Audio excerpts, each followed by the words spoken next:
Hola chicos, chicas, buenas tardes. Seguramente estarán sorprendidos.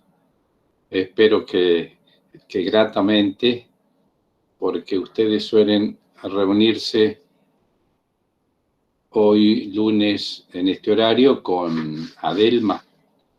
La ingeniera está con alguna cuestión doméstica que resolver. Así que la voy a reemplazar en esta oportunidad. Bueno, creo que ya podemos empezar. Si me dan todos ustedes un comprendido de que me escuchan y me ven bien, voy a iniciar entonces la clase. Pilar ya me contesta, buenas noches, profe. A ver si me contestan más, abriendo micrófono o bien por chat, por favor, así ya iniciamos la clase.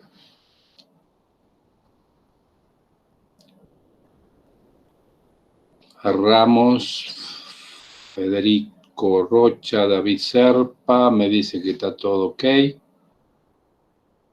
Uno más, por favor, así ya empezamos. Con eso doy por María Belén, me cuenta que también sí. Leila ya está. Perfecto. Bueno, vamos a mostrar ahora la guía, que es la que vamos a desarrollar ahora.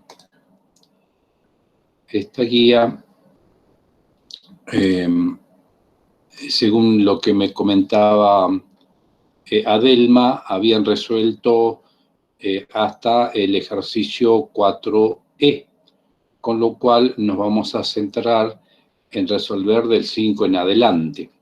¿Están viendo la guía?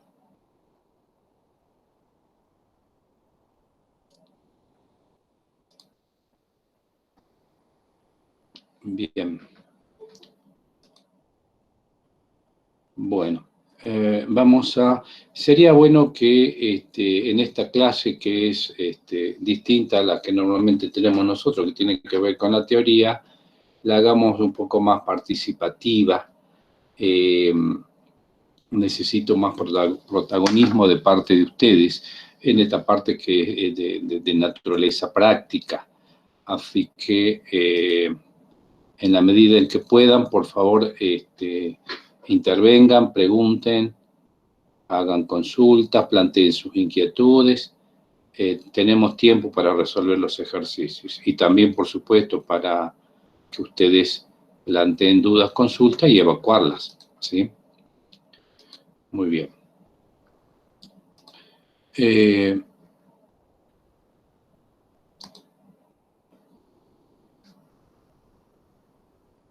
Vamos a mostrar entonces el ejercicio número 5, dijimos. Acá están los enunciados. En el ejercicio 5 nos piden determinar en los siguientes ejercicios cuándo el campo vectorial F es el gradiente de un campo escalar. Es decir, cuando, fíjense bien en esto que es importante, un campo vectorial F resulta ser el gradiente de un campo escalar. En los casos en los que F sea conservativo, hallar la correspondiente función potencial. De lo que se trata entonces es de relacionar dos conceptos, el campo vectorial y un campo escalar. ¿Cómo están relacionados? Ustedes saben bien de lo que hemos visto en la teoría, que si yo al campo escalar le aplico el operador gradiente, obtengo un campo vectorial. Dicho de otra manera, lo que hace un gradiente, el operador gradiente, es transformar un campo escalar en un campo vectorial. ¿De qué forma? Bueno, por definición lo vamos a ver ahora.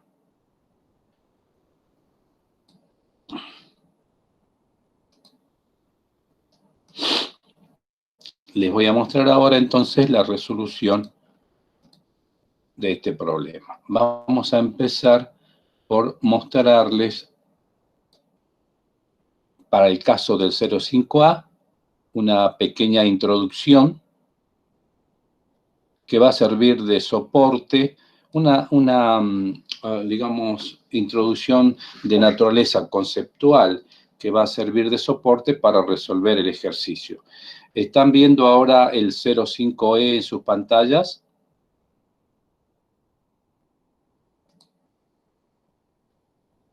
Bien, Federico dice sí, con lo cual estamos bien.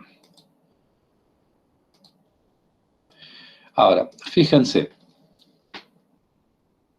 si yo tengo un campo vectorial f de xy, por ejemplo, el que está acá abajo, f de xy, en la relación número 2, fíjense, f de xy, un vector, por eso aparece el versor y el versor j, un campo vectorial, y además yo puedo relacionar este campo vectorial con el gradiente de un campo escalar, fíjense en la relación 1, y ya les decía hace un rato, hace un momentito, perdón, que el gradiente de un campo escalar, por definición, tiene esta forma.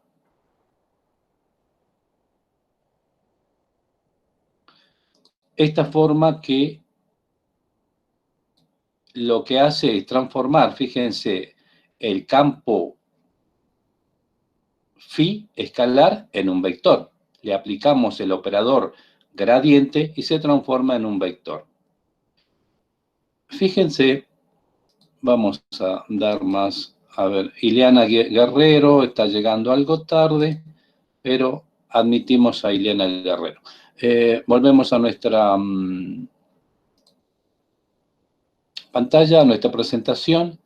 Entonces, decíamos que el vector gradiente lo vamos a asociar con un campo vectorial, de esta forma.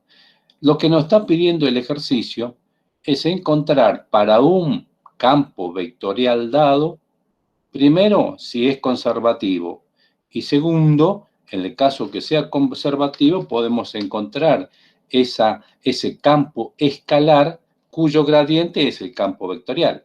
¿Me siguen? En el caso del ejercicio,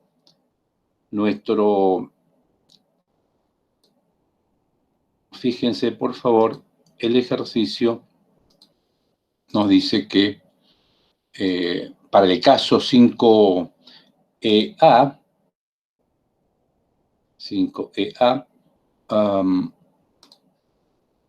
nos está diciendo que nuestro campo vectorial, lo voy a poner acá con el fondo celeste, es x en y más y en j.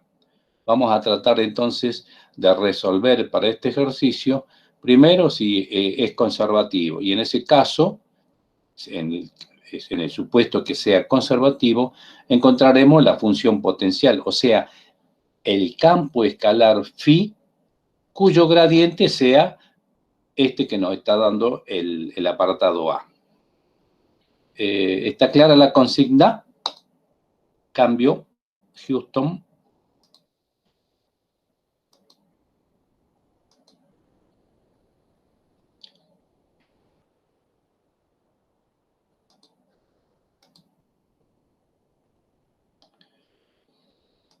Muy bien. Uy, sonamos, ahora se tildó esto.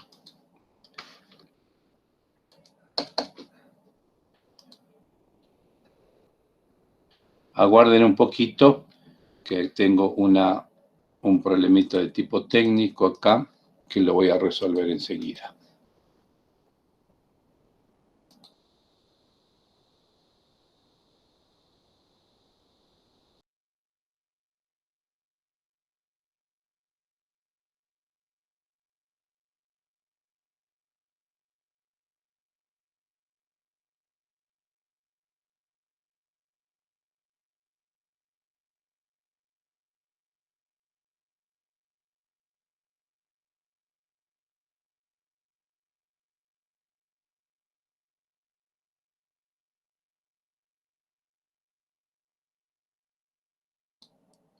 Estoy de nuevo con ustedes, después de resolver esta cuestión de tipo técnica. ¿Me escuchan y me ven? Por favor, ¿me responden?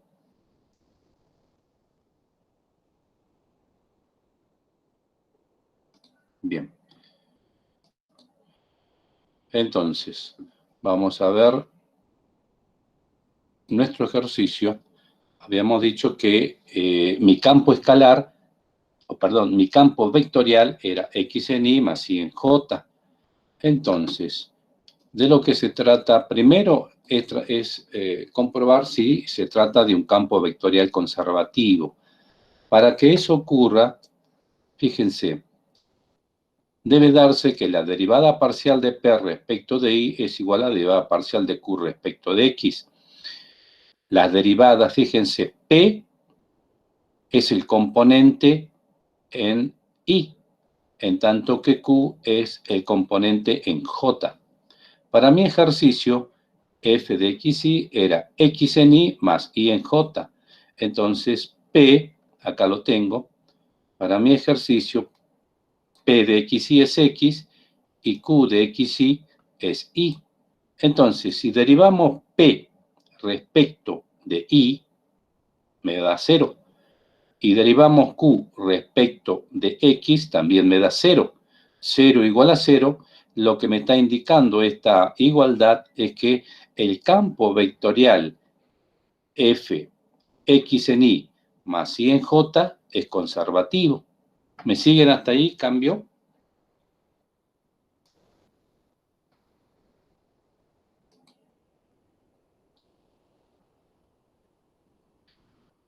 Bien. Entonces, si se trata de un campo conservativo, es factible encontrar mi campo escalar phi, tal que su gradiente sea el que nos da el ejercicio.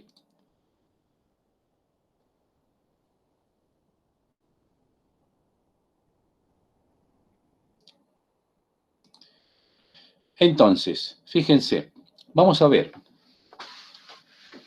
Comparando las relaciones 1 y 2, lo que podemos colocar es que, fíjense por favor, el gradiente de phi es un vector, un campo vectorial, lo tengo puesto acá en la relación 1.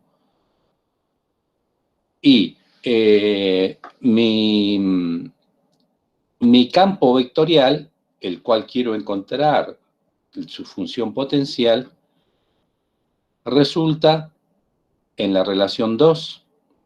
Con lo cual, yo podría decir que la derivada parcial de phi respecto de x debe ser igual a p de xy, porque son iguales componente a componente. Entonces, insisto con esto, la derivada parcial de phi respecto de x, componente en y, tiene que ser igual a p de xy, componente en y de mi campo vectorial. Pero mi p de xy, para el ejercicio mío en particular, el de la guía, p de xy vale x. Consecuentemente, la derivada parcial, lo pongo acá abajo, de phi respecto de x será igual a x. De la misma forma, la derivada parcial de phi respecto de y, componente del versor j, tiene que ser igual a q de xy, componente del versor j. Pero q de xy, lo tenemos acá abajo, resulta ser y. Entonces puedo colocar que la derivada parcial de phi respecto de y es y. ¿Me siguen hasta ahí? Bien. Entonces, simplemente de resolver esta igualdad integrando, resulta que phi es igual a x cuadrado sobre 2 más una constante, de la misma forma que desde la otra ecuación, phi resulta ser igual a y cuadrado sobre 2 más la constante. Como phi tiene que ser una sola expresión, entonces esa c que aparece ahí resulta que para la primera resulta ser y cuadrado sobre 2, de la misma forma para el otro phi. Con lo cual la función potencial que estamos buscando, recuerden, función potencial se refiere al campo escalar. Es una función potencial de mi campo vectorial. Entonces, esta función potencial buscada va a ser phi de xy igual a x cuadrado sobre 2 más y cuadrado sobre 2 más una constante c. En realidad, esta constante c habría que ver de no tenerla muy en cuenta. Sería una phi de x cuadrado sobre 2 más y cuadrado sobre 2. De esa forma podemos encontrar, fíjense, a partir de la relación que existe entre el gradiente y el campo vectorial, cuánto vale esa función potencial, que la voy a poner acá, esa función potencial que es el campo escalar, phi, cuyo gradiente, insisto, resulta ser el campo vectorial.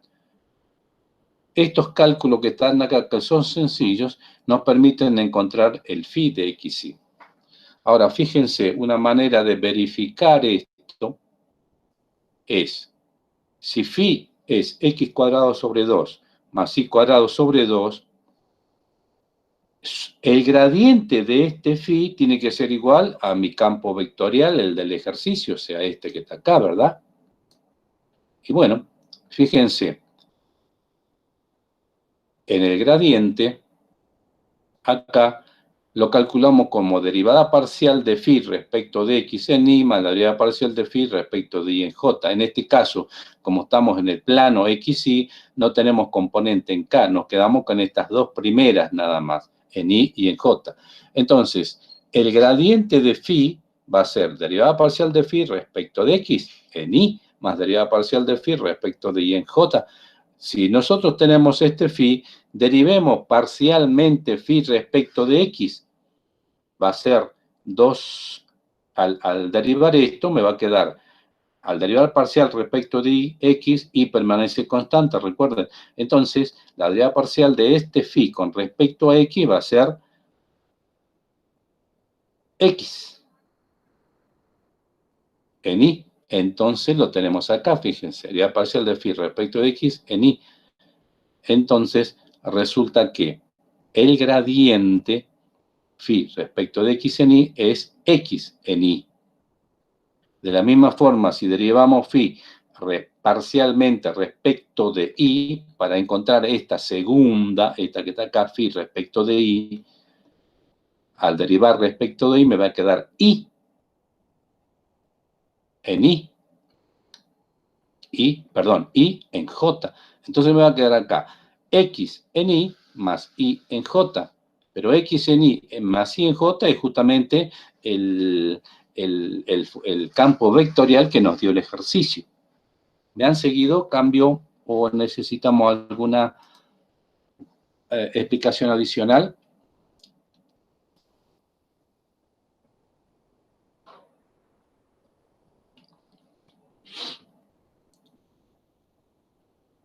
¿Se entendió? Perfecto. En el ejercicio B o C lo vamos a hacer, a ver.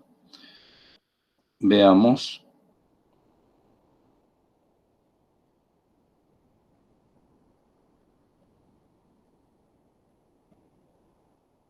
En los enunciados.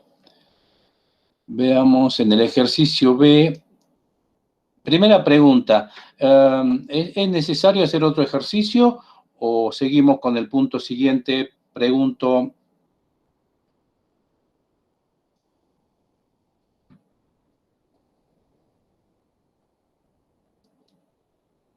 Siguiente ejercicio, dice Pilar.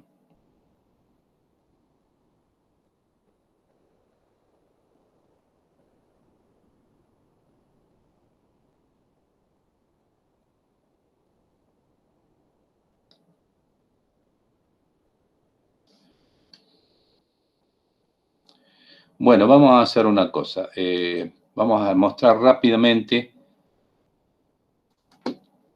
a ver cuál puede ser. Vamos a mostrar acá la guía de los enunciados.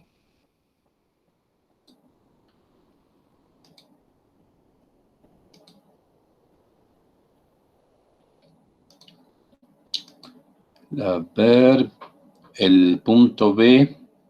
Podríamos resolver el punto C. El punto C, que acá falta una variable, ¿no? F de x y z, porque depende, fíjense, en I y en J y en K, y además está la variable Z por acá.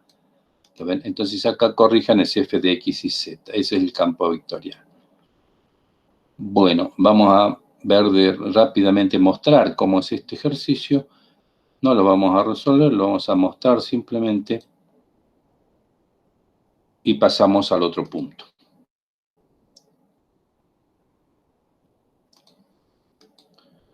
En el ejercicio siguiente, en el C, mi campo vectorial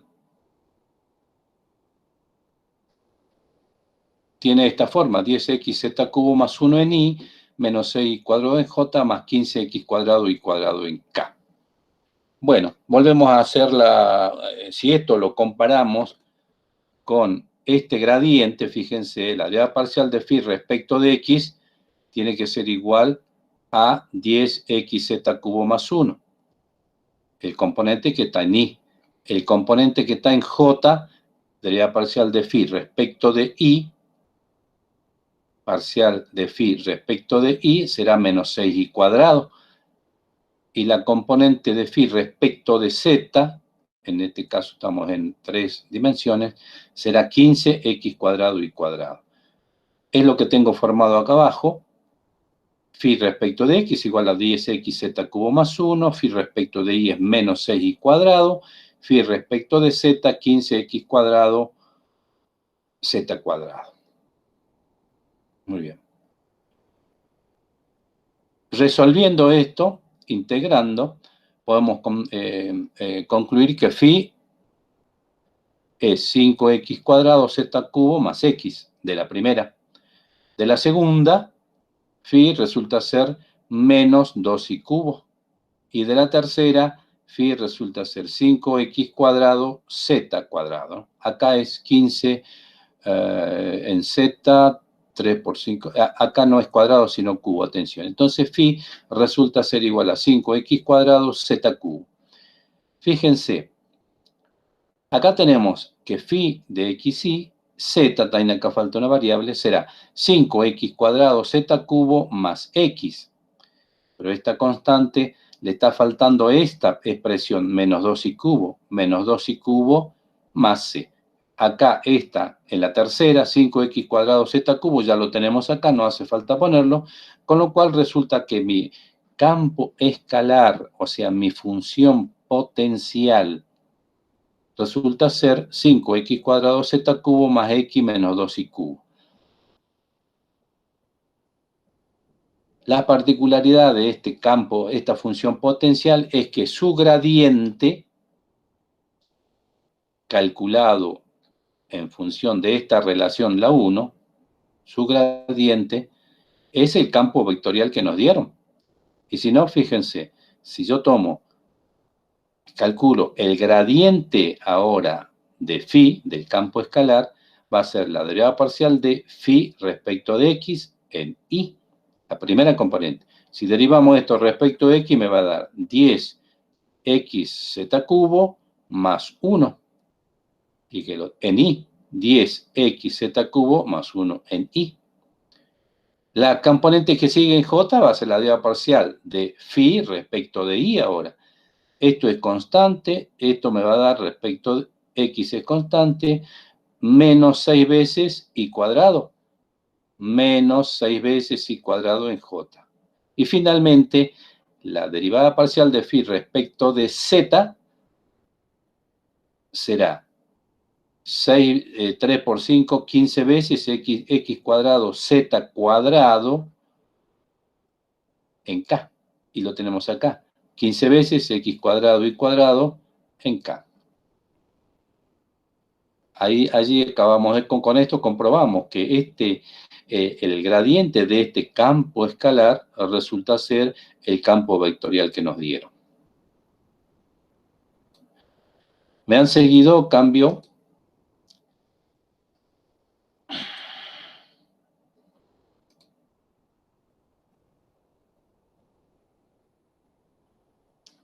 Perfecto. Jessica Quispe me dice que sí. Vamos a continuar entonces con nuestro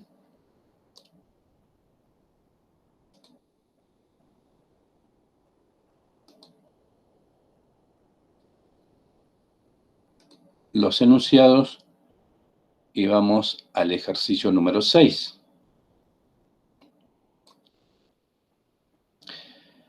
Antes de pasar al 6, tengan en cuenta esto que es muy importante porque después vamos a usar una propiedad que nos va a permitir resolver una integral de línea para el caso que integrando sea un campo conservativo sin necesidad de encontrar R de t, ni R' de t, ni nada de eso. Después lo vamos a ver, pero por favor tengan en cuenta esta situación que tiene que ver con la función potencial. Bueno, en el ejercicio 6, un campo de fuerza se define en R3 mediante la ecuación determinar si F es conservativo. Tenemos entre variables, entonces para que sea conservativo tendríamos que encontrar la derivada parcial. Esto sería P, lo que estoy coloreando ahora sería Q y esto sería R, ¿verdad? En términos generales. Entonces lo que tendría que buscar ahora sería, para determinar si es conservativo, tendría que darse que la derivada parcial respecto de y tiene que ser igual a la derivada parcial de q respecto de x, igual a la derivada parcial de r respecto de y. Calculen ustedes, por favor, rápidamente p respecto de y, q respecto de x y r respecto de y. ¿Serán iguales? ¿Cambio?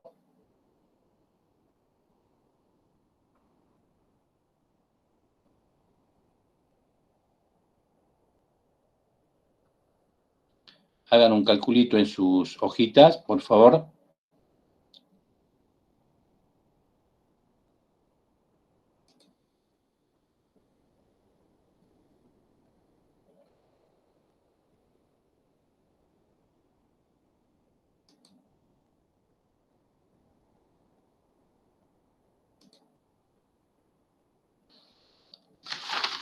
K respecto, sí, efectivamente, K respecto de I.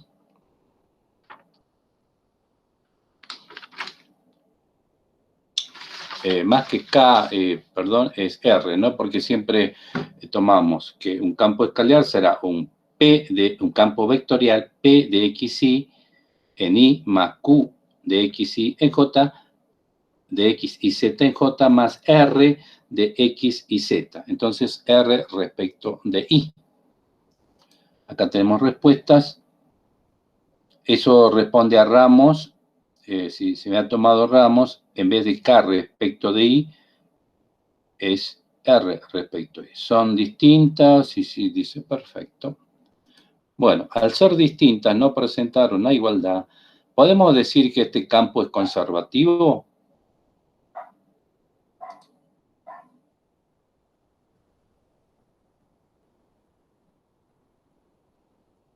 Bien, no, perfecto.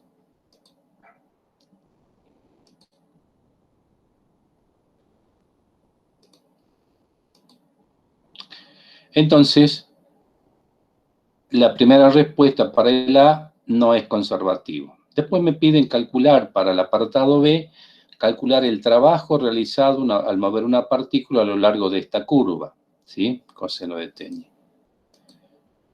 Bueno, esto es un ejercicio que tiene que ver con lo que han resuelto por acá arriba, así que no vamos a detenernos mucho en el 06C. Lo que hay que hacer es plantear la integral de f de r de t. Lo vamos a tratar de hacer acá, a ver rápidamente, utilizando la formulita de integral de línea. Entonces, si mi campo vectorial es este que tengo acá, ahora tengo que expresar para calcular el trabajo a través de una integral de línea mi f de r de t. Entonces, ¿cómo determino f de r de t? Y, fíjense, en función de mi ecuación paramétrica, y es seno de t. Entonces, acá pondremos seno de t en i, más z, pero z es e a la t. Pondremos e a la t en j, más i por z. I por z será seno de t, i por z, por e a la t en k. Entonces quedaría, insisto, seno de t en i más e a la t en j más seno de t e a la t en k. Esto sería f de r de t. Tengo que hacer ahora el integrando será cuando determine el producto escalar con r' de t. Pero si tengo r de t acá, r' de t será menos seno de t en i más coseno de t en j más e a la t en k. Derivo componente a componente. Hago el producto escalar entre ambos y el trabajo resultará de integrar ese producto escalar entre 0 y pi por el diferencial de t, ¿verdad? Entonces tenemos una integral de simple en función de t. ¿Está claro? ¿Cambió?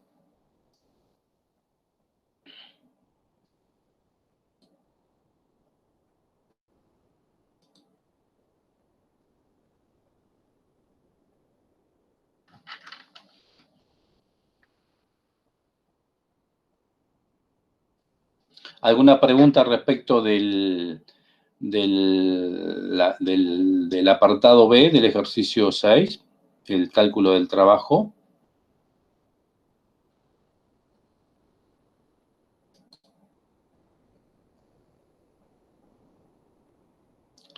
Muy bien, vamos a seguir entonces con el ejercicio siguiente. Nos vamos a mostrar ahora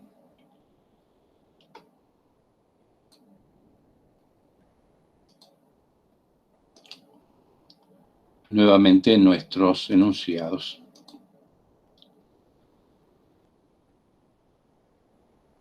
Vamos por el ejercicio 7.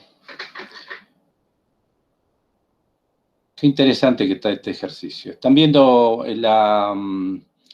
en pantalla las consignas? Bien.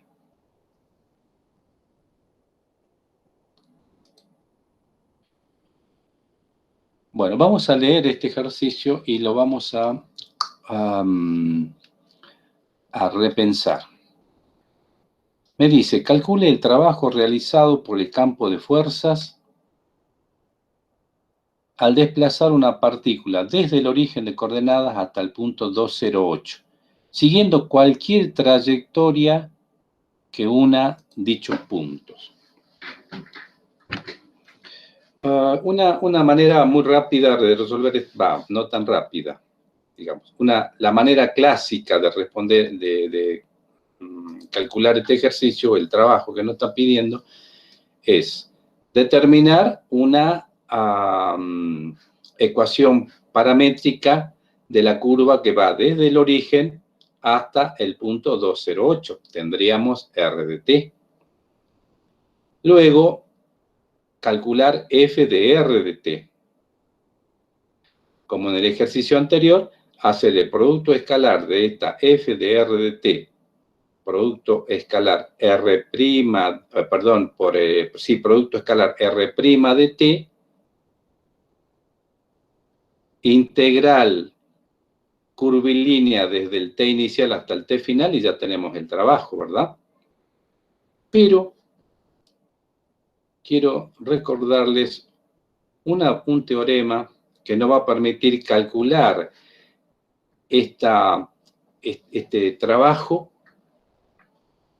de una manera más sencilla, utilizando el concepto de función potencial. Para eso vamos a refrescar los conocimientos teóricos y vamos a mostrar ahora la ventanita de la guía.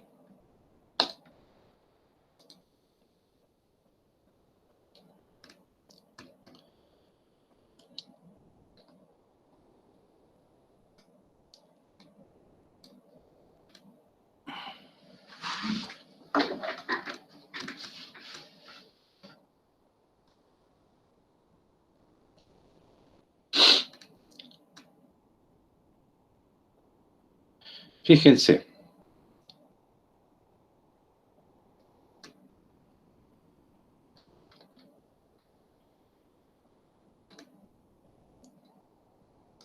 ¿Me confirma si están viendo la guía?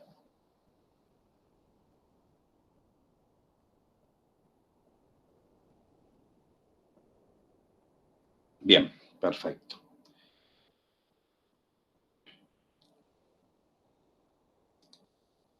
Fíjense, ¿qué dice este teorema? Atención con esto.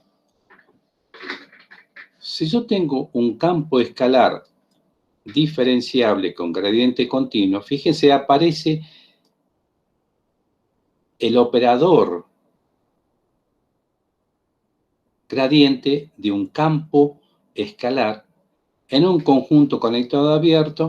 Entonces, para dos puntos cualesquiera A y B, unidos por un camino regular a trozos, se tiene que la integral del gradiente de ese campo escalar,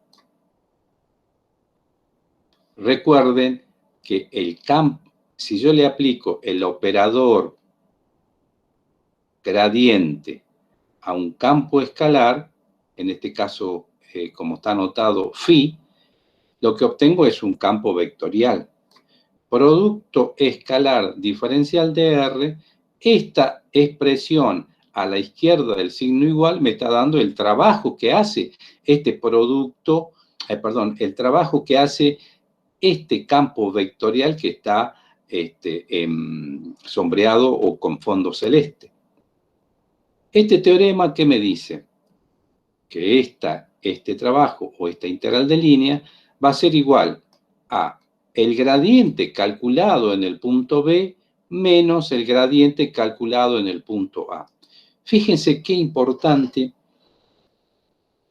para simplificar el cálculo de una integral de línea. ¿Por qué? Porque en esta expresión no estamos calculando cuál es el camino, o mejor dicho, la ecuación paramétrica R de t para ir desde A hasta B. Tampoco vamos a calcular R' de t, ni f de R de t, ni nada de eso. Simplemente nos dice, señor, si usted tiene una integral en donde el gradiente de phi es el campo vectorial, la puede calcular determinando primero cuánto vale el campo escalar, o sea, la función potencial, y después la calcula en el punto final menos en el punto inicial y ya tiene resuelto el problema. ¿Me siguen? ¿De qué se trata este ejercicio?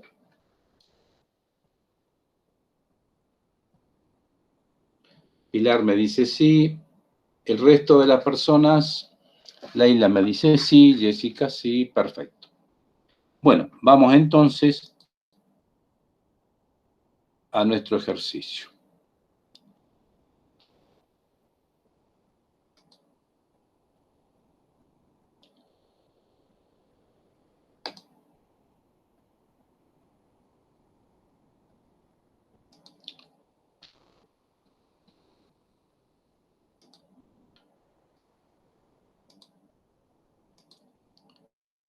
Van a ver ustedes ahora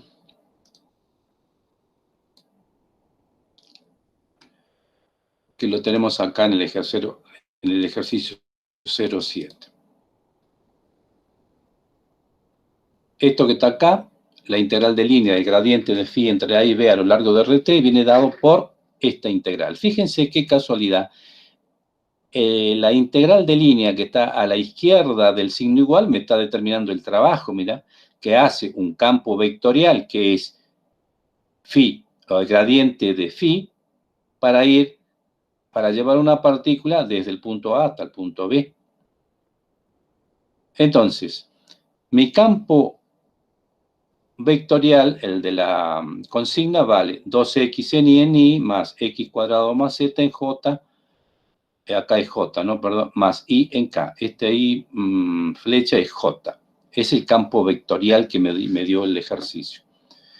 Me piden calcular el trabajo que hace este campo vectorial para desplazar una partícula desde el origen hasta el punto 208. En función de este teorema, ¿qué es lo que puedo colocar yo? Que el trabajo va a ser igual a la integral de línea desde el inicio 000 hasta el 208 del gradiente de phi de x y z, fíjense, el gradiente de phi acá arriba, por el diferencial de r. Si puedo calcular cuánto vale ese phi, esta integral va a ser phi calculada en b, o sea, phi calculada en 208 menos phi calculada en 000 en el origen. Con lo cual, lo único que tenemos que hacer es calcular cuánto vale la función phi, ¿verdad? Si tenemos cuánto vale la función phi, lo calculamos en el punto 208 menos esa misma función, ese campo escalar en el punto origen 000, y ya tenemos resuelto nuestro problema. ¿Sí? Esa phi, que yo ya la tengo calculada, tiene que ver con el ejercicio número 5. ¿Se acuerdan cuando calculábamos la función potencial phi? Bueno, calculamos de esa forma la función potencial phi y resulta ser igual a x cuadrado por y más y por z. Fíjense, acá lo voy a dejar como para que ustedes puedan hacer un cálculo. Ese gradiente de mi campo escalar, phi, tiene que ser mi campo vectorial que me han dado. Entonces, si ustedes hacen, por ejemplo, el gradiente de phi va a ser la derivada parcial de phi respecto de x en y, más la derivada parcial de phi respecto de y en j, más la derivada parcial de phi respecto de z ahora en k. Derivemos ahora, ustedes háganlo, por favor, calculen la derivada de phi, el gradiente de phi. ¿Cuánto les dará? O lo hagamos rápidamente. Es la derivada parcial de phi respecto de x. Respecto de x me va a dar acá 2x y. Lo tenemos acá arriba, 2x y en y. Más la derivada parcial de phi respecto de y ahora, la segunda variable. Respecto de y me va a quedar x cuadrado más z. Lo tenemos acá, x cuadrado más z en j. Más la derivada parcial de phi respecto de z ahora. Respecto de z me da y. Lo tenemos acá, y en k. ¿Se dan cuenta? Esta phi es la función potencial de mi campo vectorial. Si eso ocurre, pasa esto que estoy acá poniendo en una cuadrícula.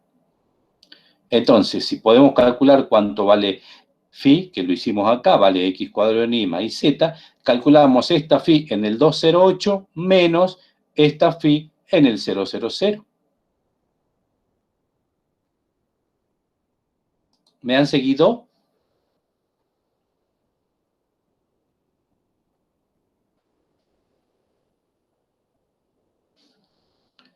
Nancy me dice sí, Adri Soto me dice sí, Leila sí, profe, ¿no hay necesidad de ninguna aclaración?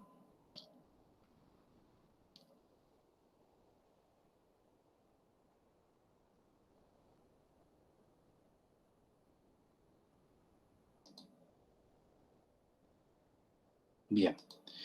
Detengámonos un poquito en este ejercicio porque es importante analizarlo. Fíjense, en el 07, en algún momento, para ir desde el 000 hasta el 208, ¿yo elegí algún camino?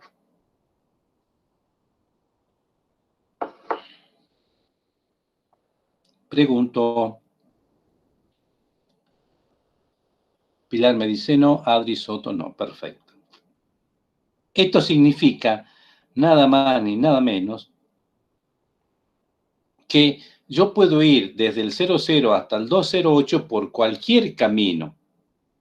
Al ir por cualquier camino, siempre el trabajo va a ser el mismo porque estamos hablando de llevar una partícula desde un punto 000 hasta el 208. Como se trata de un campo vectorial, y fíjense ahora qué importante es esto, un campo vectorial conservativo, y si quieren lo pongamos acá arriba, acá lo dijimos, acá, fíjense, si existe esa función potencial phi, el campo vectorial es conservativo. Entonces, ocurre que si el campo vectorial es conservativo, el trabajo para ir desde el 208 al 000 va a ser independiente del camino. Cualquier camino que yo pueda tomar, el trabajo va a ser siempre el mismo. Por eso que es independiente del camino. Ahora les pregunto, si esto ya tiene que ver con una cuestión de tipo física. Por eso estamos hablando de la energía conservativa. Si yo voy, atención con la pregunta, si yo quiero calcular el trabajo que me hace este campo conservativo, atención, reitero, conservativo, llevando una partícula para ir desde 000 hasta 208, supongamos que sea por una recta, y vuelvo de vuelta desde el 208 hasta el 000 al origen por otro camino, el trabajo, pregunto ahora, que hace este campo vectorial para ir desde el 0000 hasta el 2008 y volver hasta el 000, o sea, a través de un camino cerrado, ¿a qué será igual, pregunto?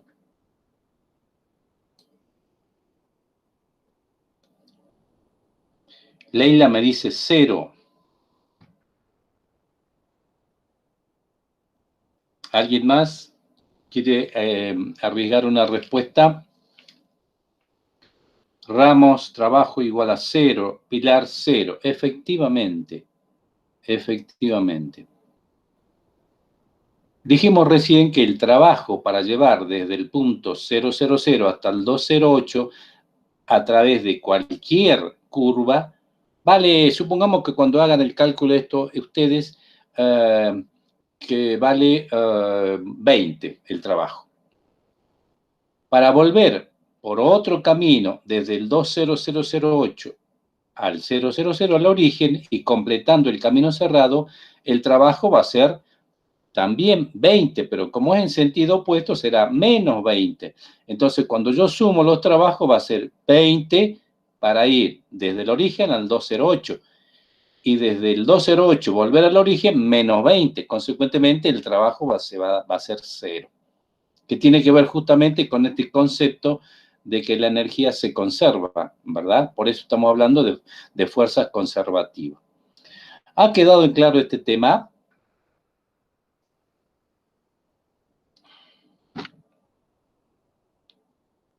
Muy bien. Bueno, vamos entonces a seguir con nuestra guía. Y nos toca ahora el ejercicio, a ver, lo tenemos por acá.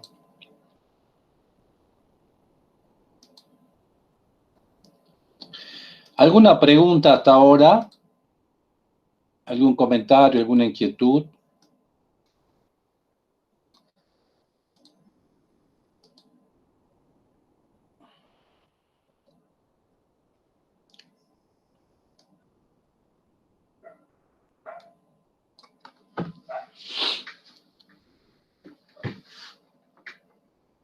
¿Alguna pregunta?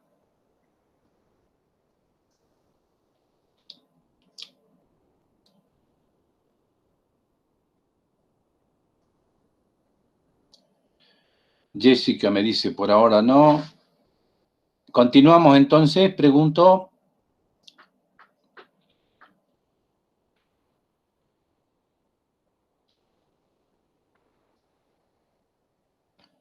Nancy, Adrialti dicen sí, perfecto. Vamos a seguir entonces. A ver qué nos toca ahora.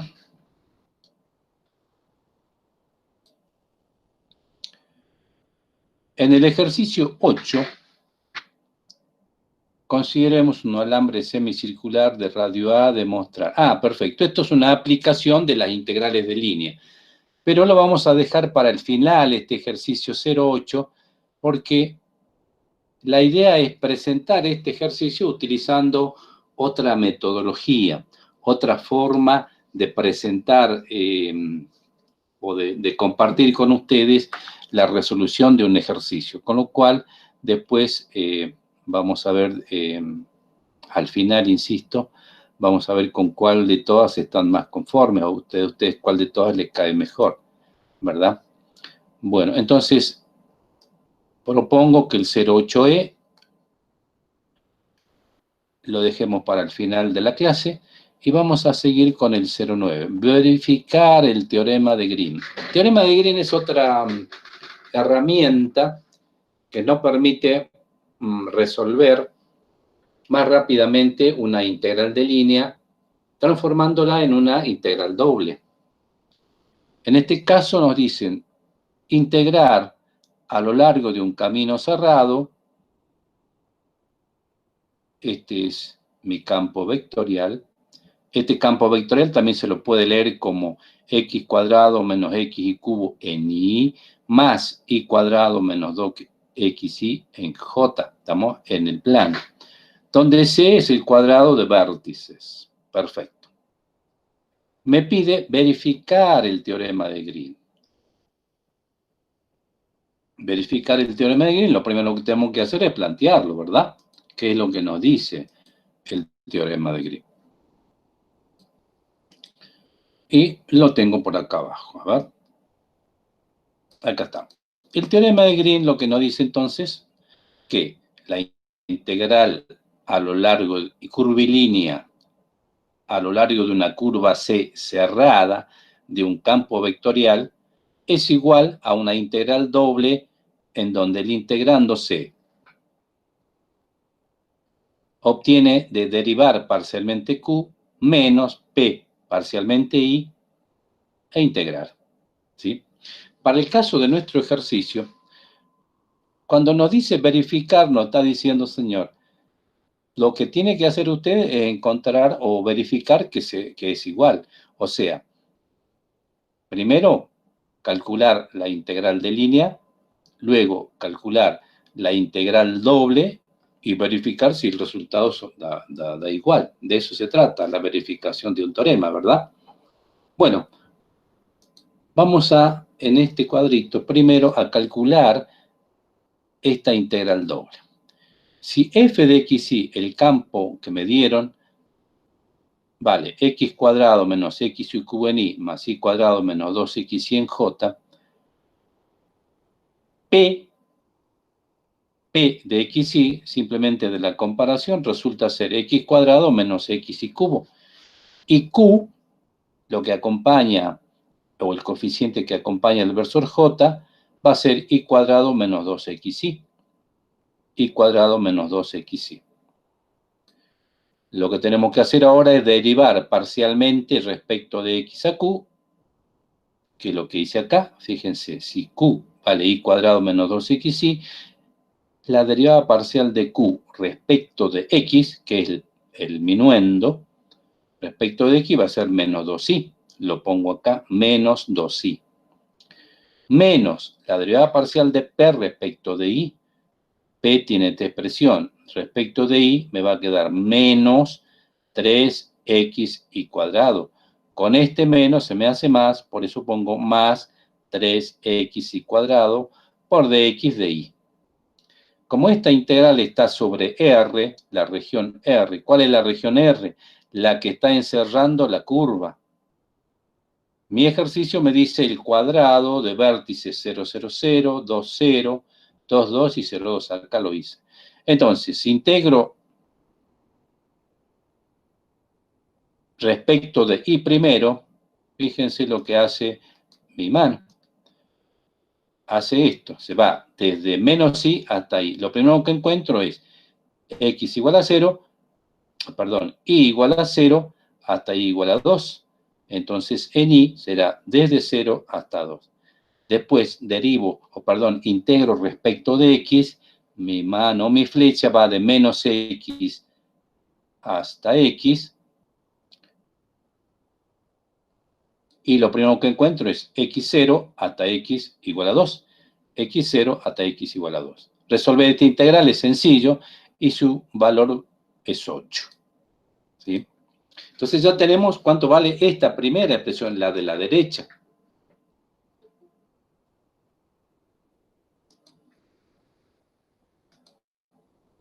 Bienvenida, aunque un poco tarde, Natalia, pero adelante. Decíamos que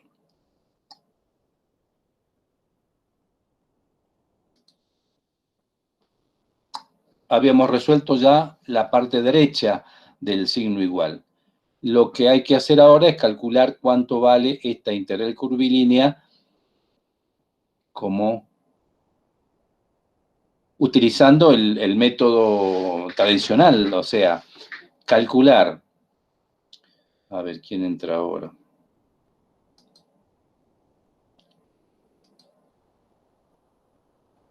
Decía, calcular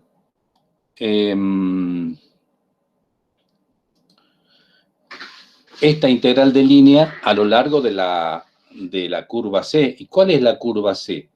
La curva C en este caso va a ser C1 más C2 más C3 más C4. Entonces, como son curvas, o en este caso segmentos de rectas distintos, estos caminos tendrán que responder la curva S1 con un R1 de T, la curva C2 con un R2 de T, la curva C3 será un R3 y la curva C4 tendrá asociada una R4 de T. Consecuentemente, esta integral de línea tendrá que ser integral de línea a lo largo de C1 más integral de línea a lo largo de C2 más integral de línea a lo largo de C3 más integral de línea a lo largo de C4. 4 integrales de línea. En cada una de ellas habrá que calcular, insisto, su R1, su R2, su R3, su R4, su R', su R'2, su R'3, su RD4, en fin, resolverla como si fuera una integral de línea común, ¿verdad? Y cada una entre un T inicial y un T final para ir de acá hasta acá, para ir de acá hasta el 2, también otra T inicial, otra T final, y así con C3 y con C4. Evidentemente es un trabajo, no es complejo porque son caminos sencillos, pero digamos, es largo. Así que eso se lo voy a dejar como deber para la casa, calcular esta integral de línea como la suma de la integral en C1, en C2, en C3, en C4. El resultado, obviamente, tiene que ser 8. Así podemos probar o verificar que el teorema de Green se cumple. Consecuentemente, y con choque de los 5, ustedes me dirán que están de acuerdo en resolver en casa esa integral de línea. ¿Ok?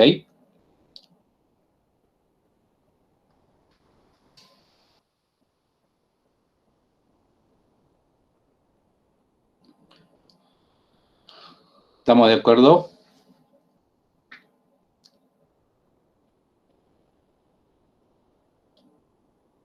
Muy bien, acá están chocando las manos, o chocando los 5, Adri, Ramos, Leila, Nancy, muy bien.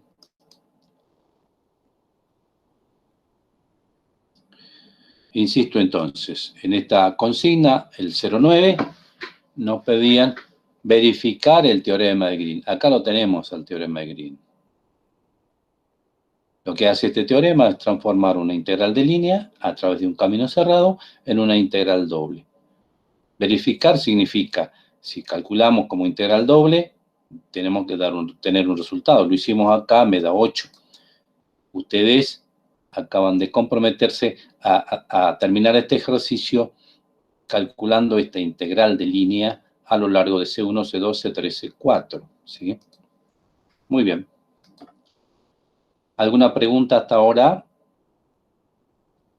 ¿O seguimos?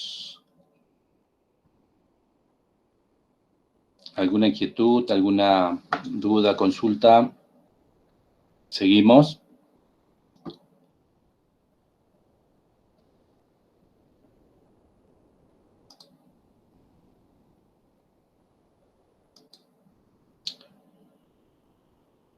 Sigamos, sí, profe, sigamos. Muy bien. Vamos ahora a otra aplicación.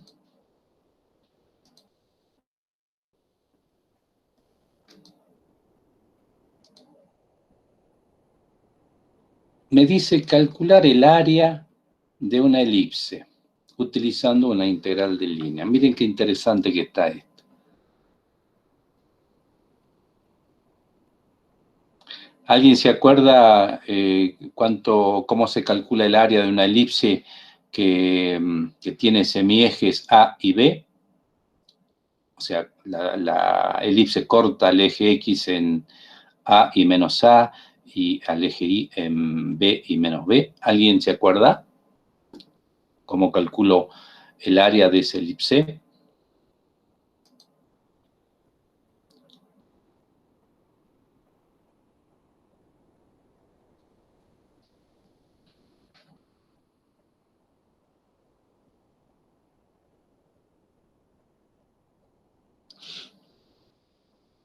Hagamos un ejercicio de memoria. ¿Alguien se acuerda cómo calculamos el área de un círculo? En donde los radios, en este caso en X y en Y, son iguales. ¿Cuánto vale?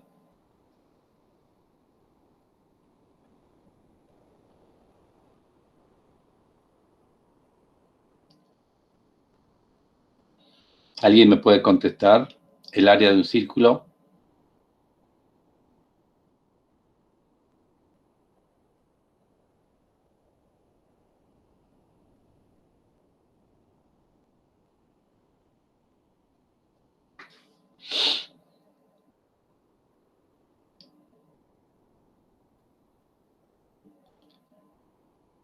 No, pero sin Jimmy, olvídate de por ahora el tema de las integrales. ¿Cuánto vale el área de un círculo? Sí, pi por radio al cuadrado, perfecto. En este caso sería pi por R, como son los radios de un círculo son iguales, en el eje X y en el eje Y, le da pi por R cuadrado. Ahora, en el supuesto caso, en el caso de la elipse, los semiejes, o sea, lo que cortan el eje X y en el eje Y, no son iguales, son distintos. Entonces pregunto ahora, ¿cuál será el área de la elipse siendo el semieje con el eje, con X, B, o A, perdón, y con el eje Y, B?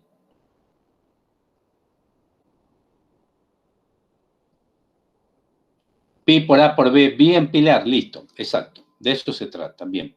Bueno, entonces volvemos a nuestro ejercicio.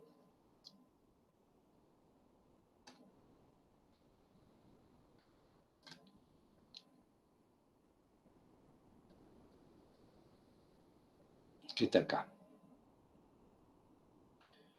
El 10. Acá también hice una pequeña introducción que dice una herramienta muy potente en el cálculo integral es el teorema de Green. Acabamos de ver una aplicación nosotros. Consideramos un campo escalar, una curva cerrada en el plano, que en el caso del ejercicio será la elipse, y S es la superficie interior. ¿Qué es lo que decía el teorema de Green? Lo vuelvo a poner acá, en este caso. Entonces, la aplicación en el cálculo de áreas es el siguiente. Supongamos que, fíjense ustedes, y les pregunto, cuando yo tenía que calcular una integral doble, cuando f de x y, o sea, esto que tengo acá entre paréntesis, q de x menos p de y, era igual a 1, ¿qué estaba calculando? Pregunto. Si alguien puede abrir micrófono. El área, dice Jimmy. ¿El área de qué, Jimmy?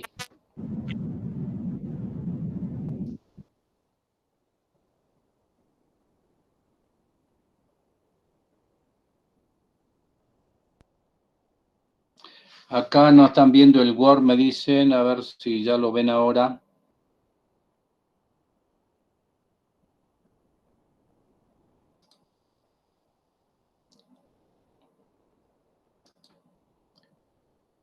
Pregunto, Pilar, Ramos, ¿se está viendo la resolución del 10.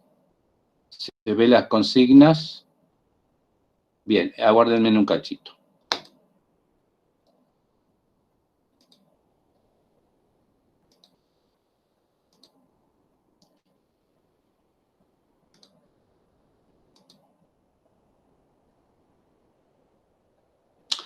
Ahora están viendo el teorema de Green, que está con el título verde. Bien, perfecto.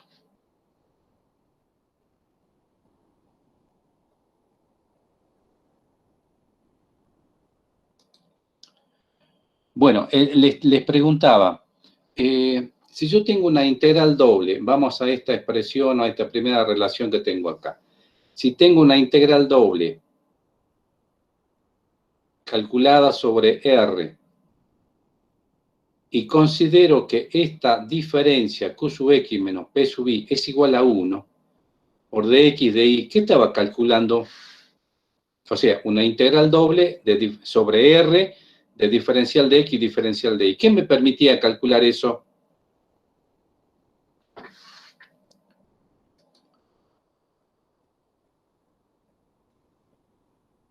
Acá Jimmy había contestado el área, pero le volví a preguntar el área de qué.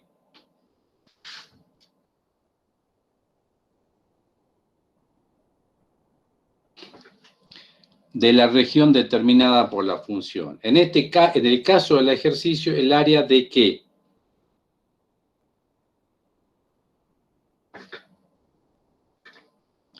Vamos chicos, el área de qué. De la elipse, sí, exactamente, de eso se trata. Bien. Y es lo que nos está pidiendo el ejercicio, calcule el área de la elipse, ¿verdad? Bueno, lo que tenemos que tratar de hacer entonces es encontrar una f de xy tal forma que, de tal manera que derivo q de x menos p de y me da 1, y ya tengo resuelto el problema, ¿verdad? Y fíjense, lo tenemos acá. Necesitamos encontrar un campo vectorial que cumpla que q de x, o la derivada parcial de q respecto de x menos la derivada parcial de p respecto de y sea igual a 1. Entonces, esto que tengo entre paréntesis va a ser igual a 1.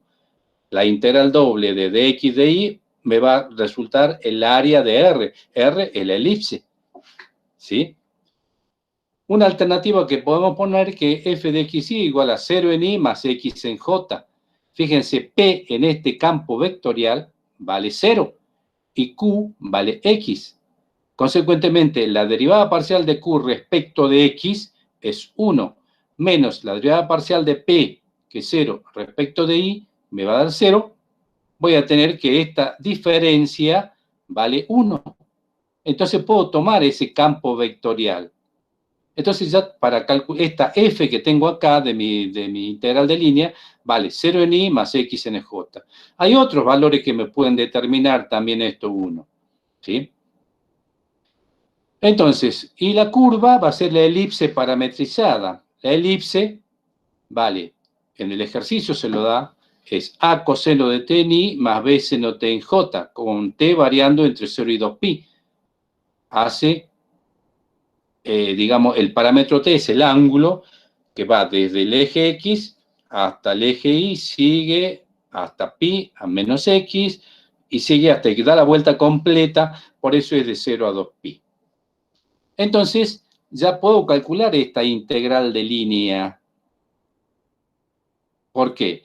Porque va a ser f de r de t, producto escalar, r' de t. F de r de t lo tengo acá abajo. Si f de xy es 0 en y más x en j, entonces f de r de t va a ser 0 en y más x. ¿Pero x cuánto vale? A coseno de t. A coseno de t en j. Ya tengo f de r de t. R' de t, si tengo r de t acá arriba, R' de t es derivar componente a componente, será menos a seno de t en y más b coseno de t en j. Lo que me resta ahora es hacer el producto vectorial de f de r de t, producto vectorial R' de t. ¿Cómo lo hago? Pues sumando los productos componente a componente. 0 por menos a seno de t, 0. Más a coseno de t por b coseno de t, que es a b coseno cuadrado de t por diferencial de t, con t variando entre 0 y 2pi, que resulta ser el área de la región, para el ejercicio el área de la elipse, que es igual, si ustedes resuelven esta integral, le va a dar pi por a por b, que es el resultado que ustedes me habían adelantado digamos, de la fórmula para determinar el área de una elipse. Se dan cuenta que es una manera de, en este caso es sencillo una elipse, pero hay, digamos, regiones más complicadas que pueden fácilmente, a través del teorema de Green, calcular el área de una región más complicada que una elipse.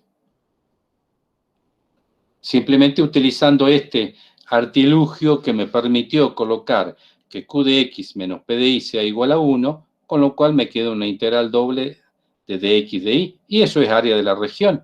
Entonces calculo con ese f, que puede ser uno de tantos, y la curva parametrizada, que en este caso es una elipse, puede ser cualquier otra curva, calcular a través de esta integral de línea el área de esa región.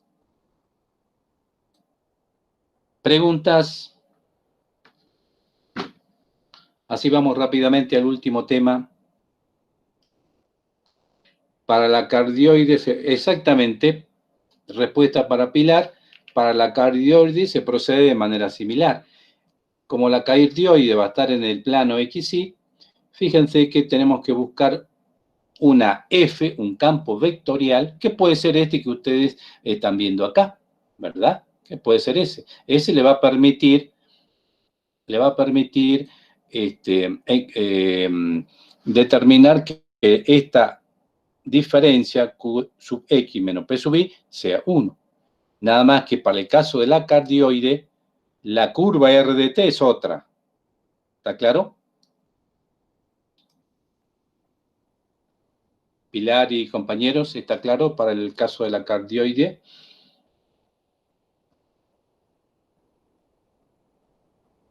Bien.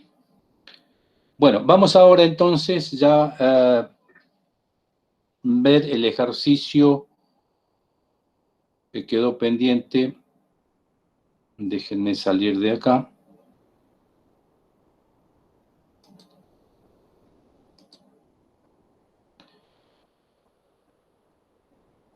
Y vamos a mostrar nuevamente la guía para repasar esto que es el ejercicio o el enunciado del ejercicio 8.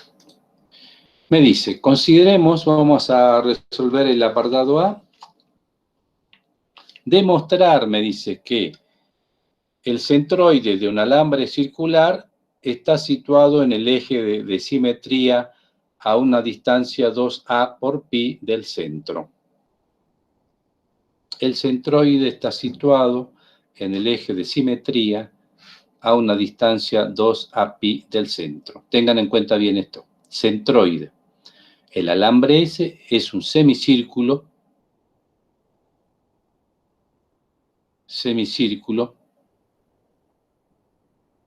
que tiene radio A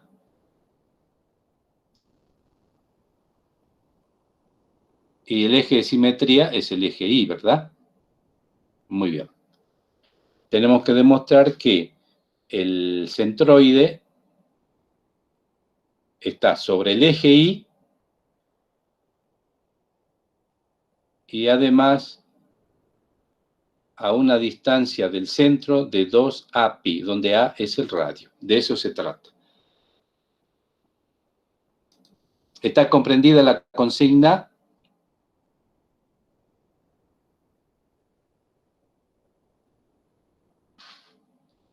Cambio Houston. ¿Comprendimos la consigna?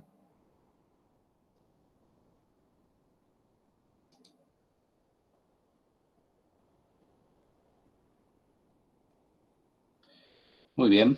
Dicen sí por acá. Perfecto.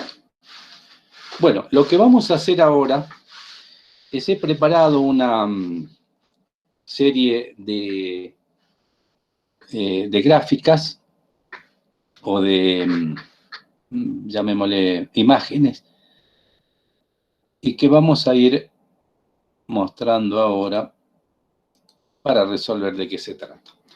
Acá están viendo la gráfica de del alambre semicircular.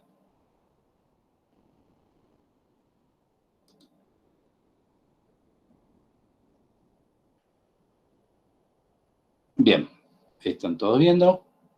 Vamos a trabajar.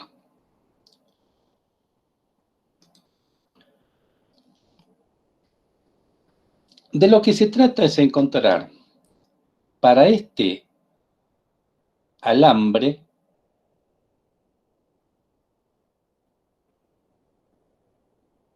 qué puntos de coordenadas X e Y se corresponden con el centroide de este alambre. Como primer dato, y en función del centroide, inclusive nosotros lo vimos cuando calculamos integral o vimos el tema de integrales múltiples, en particular integrales dobles, cuando calculamos el centroide de una región. En este caso vamos a encontrar el centroide de un alambre, ¿sí? El concepto de lo que es un centroide es el mismo que para el caso de una región que hemos visto en su momento. Entonces, insisto, lo que tenemos que encontrar es cuánto vale el par XY, o sea, cuánto en X, cuánto en Y, que me va a determinar el punto en donde se encuentra el centroide de este alambre. Como primera medida podemos ver que obviamente que al tratarse de una figura simétrica, en X positivo tengo este cuarto y en X negativo tengo este otro cuarto, el valor en X del centroide va a estar en el eje de simetría. Y el eje de simetría se corresponde cuando X vale 0. Consecuentemente, y esto después lo vamos a verificar con el cálculo, este X tendría que darnos 0. Habría que ver cuánto vale Y, que tendría que estar sobre el eje este, acá mostrando con el puntero, en qué punto de este, entre 0 y el valor A, que es el del radio, se encuentra Y para ubicar como par 0 para X y el valor que vamos a calcular, el centroide, o sea, las coordenadas del centroide, ¿sí? Bueno, como se trata de una figura en la que es preferible tratar el problema con coordenadas polares, ustedes saben que en coordenadas polares X, el valor X es R por el coseno del ángulo y es R seno de θ, ¿sí? Entonces, ¿cómo se calcula la coordenada en X del centroide? Como el cociente entre la integral curvilínea sobre L de X por el diferencial de masa sobre dl por el diferencial de masa. Por ahora vamos a ir poniendo el diferencial de masa, después vamos a ver de qué se trata y cómo se elimina si consideramos que este alambre tiene densidad constante. Atención con eso, es importante ese dato. La densidad constante significa que un pedacito de este alambre de acá, por ejemplo, pesa lo mismo que ese mismo pedacito en longitud en cualquier segmento de la semicircunferencia. Bueno, estas son entonces las coordenadas, o a través de estas integrales podemos calcular las coordenadas. Vamos a seguir. En la placa siguiente, ustedes van a ver que la densidad esta constante que les decía tiene que ver con un diferencial de masa sobre una longitud, o sea, lo que pesa un pedacito de este alambre, ¿verdad? Entonces, en estas fórmulas que están acá, voy a reemplazar este diferencial de masa por lambda diferencial de L, para llevarla toda a longitud. Y lo tenemos acá, fíjense. Entonces, este diferencial de M resulta ser lambda, que es la densidad por el diferencial de L. La densidad por el diferencial de L. Lo mismo abajo, en el denominador, el diferencial de M resulta ser lambda diferencial de L, lambda diferencial de L. Y lo mismo para la otra coordenada en I. Este diferencial de M ahora va a ser otra vez lambda diferencial de L. Lo ponemos acá, lambda diferencial de L. Y lo mismo para el denominador. Fíjense que este lambda, al ser constante, puede salir fuera de la integral. Y lo tenemos acá. Acá, este lambda, que es la densidad constante, sale fuera de la integral y podemos simplificar numerador y denominador, con lo cual el cálculo se hace más sencillo. Insisto, que la densidad sea constante significa que un pedacito sobre el alambre pesa lo mismo que ese mismo pedacito sobre otro sector del alambre, densidad constante, ¿sí? Bien, por otra parte, fíjense que este diferencial de L, este pedacito de alambre, se corresponde con el radio y el radio por el diferencial de tita. El diferencial de tita me está haciendo la apertura en el ángulo que me determina el diferencial de L. Eso es R por diferencial de tita, ¿sí? Entonces, este diferencial de L, lo vamos a reemplazar por R diferencial de tita y lo vemos en la otra placa, que está acá. Fíjense. Entonces, hasta acá, perdón, vamos a ir de nuevo arriba. Lo que hicimos fue sacar fuera de la integral la densidad constante, con lo cual podemos simplificar y me queda integral de X diferencial de L y diferencial de L y diferencial de L abajo. Lo tenemos acá, X diferencial de L y abajo diferencial de L. Ahora vamos a reemplazar este diferencial de L porque vamos a trabajar con coordenadas coordenadas polares. Este diferencial de R es R diferencial de tita. Y esta X es R coseno, lo tengo acá, es R coseno de tita. Lo mismo para la segunda de las coordenadas, esta Y es R seno tita.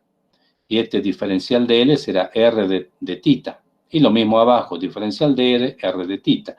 Con lo cual, hecha esas sustituciones, nos queda una cosa así. La integral en L de X de L va a ser X, pero X ¿cuánto vale? R coseno. Lo tenemos acá, R coseno.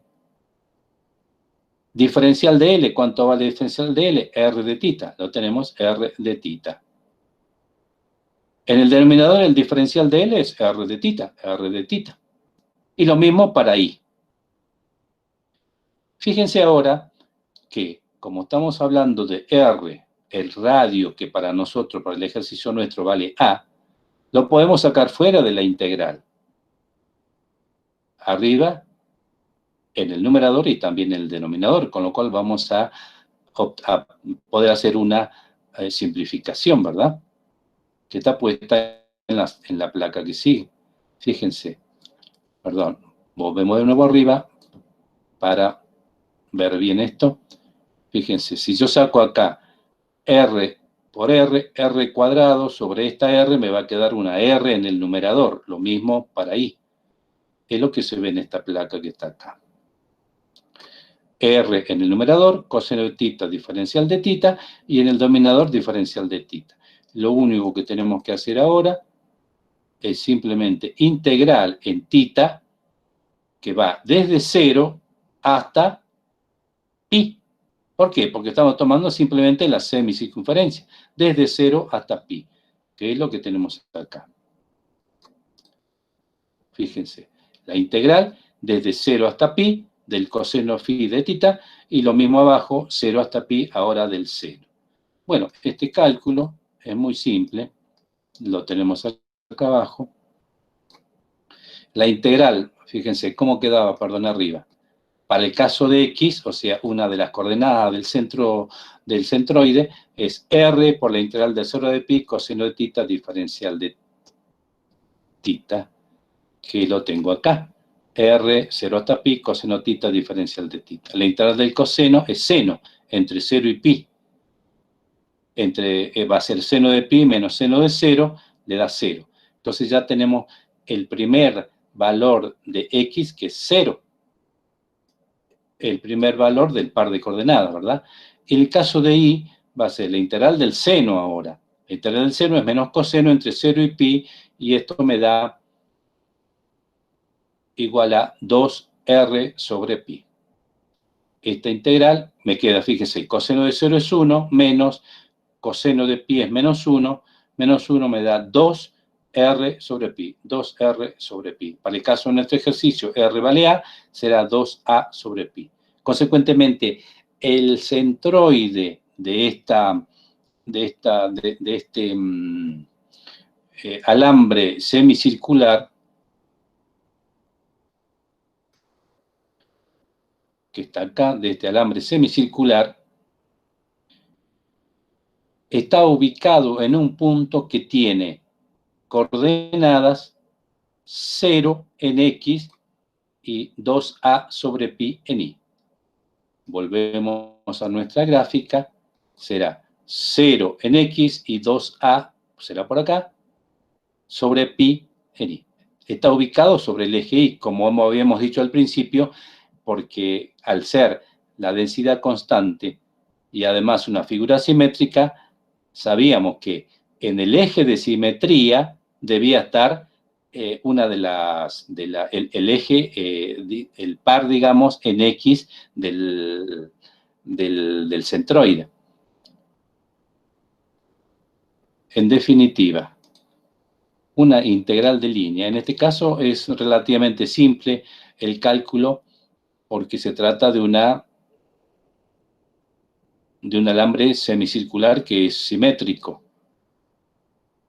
Pero utilizando estas fórmulas y haciendo ese cálculo y teniendo la precaución para hacerlo más sencillo de utilizar coordenadas polares, pudimos llegar a que el centroide está ubicado en un punto cuyas coordenadas son 0, 2a sobre pi. Muy bien.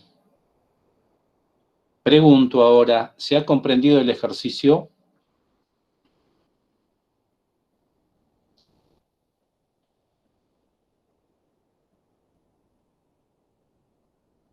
¿Alguna duda?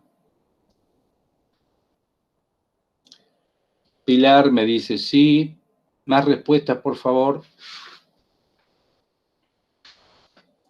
Adri, sí se entendió.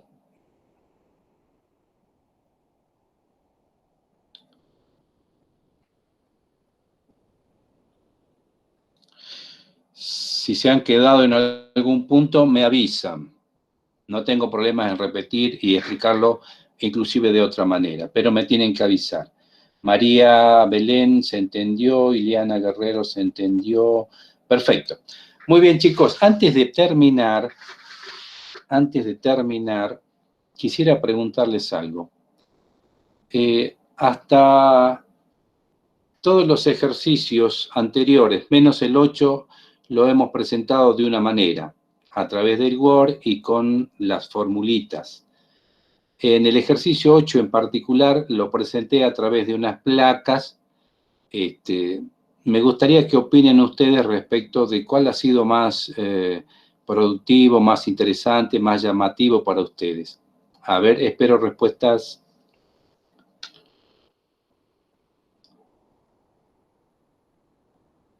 Las placas, dice Leila, o sea, como resolvimos el ejercicio 8. La placa Pilar, Adri Soto la placa.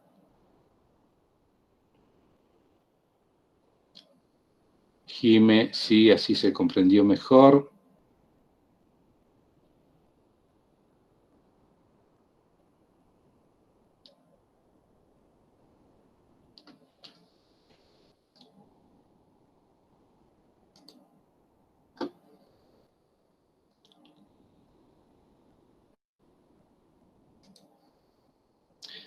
Muy bien, chicos, chicas, gracias por la atención. Veré si subo esto al aula virtual, seguramente que sí. Si no hay ninguna inquietud, ninguna pregunta, además de lo que tenga que ver con el práctico en particular, nos podemos ir despidiendo.